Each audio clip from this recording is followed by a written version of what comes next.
رضی اللہ تعالیٰ عنہ بیمار ہو گئے، شدید علیل تھے، طبیعت مبارک میں کمزوری آ گئی، کچھ کھانے کو دل نہیں کرتا تھا، گھر والے بار بار کہتے کچھ کھا لیجئے کچھ کھا لیجئے، نہیں کھاتے تھے۔ بالآخر حضرت نافع آپ کے غلام تھے، ان سے کہنے لگے کہیں سے مچھلی مل جائے نا تھوڑی سی، میں کھاؤں گا۔ تو کہتے ہیں میں سارے مدینے میں ڈھونڈتا رہا، مچھلی نہ ملی، اگلے دن بھی ڈھونڈی تو نہ ملی، تیسرے دن بھی ڈھونڈی تو نہ ملی، تو فرمانے لگے یار بس چھوٹی سی خواہش ہے، کوئی فرض نہیں ملتی تو رہنے دے۔ کہتے ہیں چوتھے دن مچھلی مل گئی، میں 1.5 دینار کی مچھلی لایا، لا کے حضرت عبداللہ ابن عمر رضی اللہ تعالیٰ عنہ کے سامنے جو مچھلی رکھی تو آپ نے لقمہ روٹی کا توڑا تھا، مچھلی کو لگانے لگے کہ دروازے پہ فقیر نے آ کے آواز دی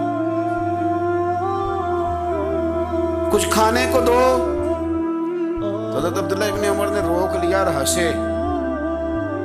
کئی دفعہ دے ہم بھی دیتے ہیں پر ہمارا چہرہ دیکھنے والا ہوتا ہے، اتنے ہم غصے میں ہوتے ہیں، دے دیتے ہیں، لیکن جو سلوٹیں ہوتی ہیں نا چہرے والی وہ گنی نہیں جاتی۔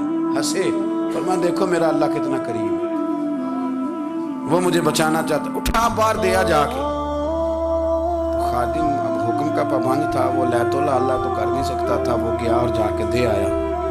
فقیر جب سارے محلے سے آٹا کٹھا کر لیتے ہیں تو پھر ایک جگہ جا کے بیچتے بھی ہیں۔ دے آیا، وہ 2 گلیاں آگے گزرا تو میں پیچھے دوڑا گیا، میں نے کہا سچ بتا کھانی ہے کہ بیچنی ہے؟ وہ کہنے لگا جو بھی سبب لگ جائے کر جاؤں گا، آپ نے دے جو دی ہے۔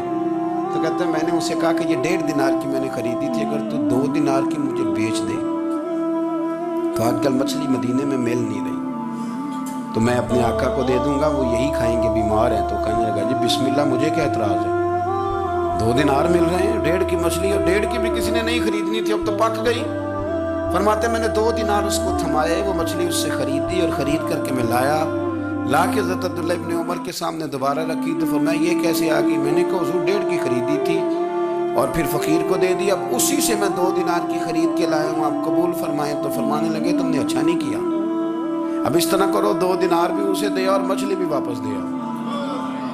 عرض کی حضور کیوں؟ فرمایا تم نے قرآن نہیں پڑھا؟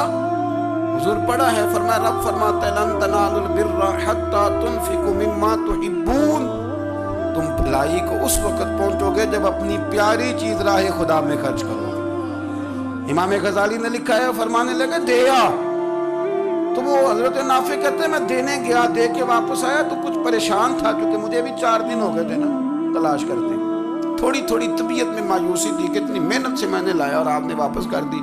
تو حضرت عبداللہ ابن عمر نے مجھے قریب بٹھایا، پھر مجھے تھپکی دی، فرمانے لگے پتر میں نے ویسے بھی کبھی جھوٹ نہیں بولا اور آج کل تو میں ویسے ہی بیمار ہوں، ٹائم ہی نہیں، وقت ہی نہیں، موقع ہی نہیں جھوٹ بولنے کا، میں تجھے سچ بتاؤں مجھے مچھلی کھا کے اتنا سکون نہیں ہونا تھا جتنی اللہ کے راستے میں خیرات کھا کے مجھے سکون ہوا۔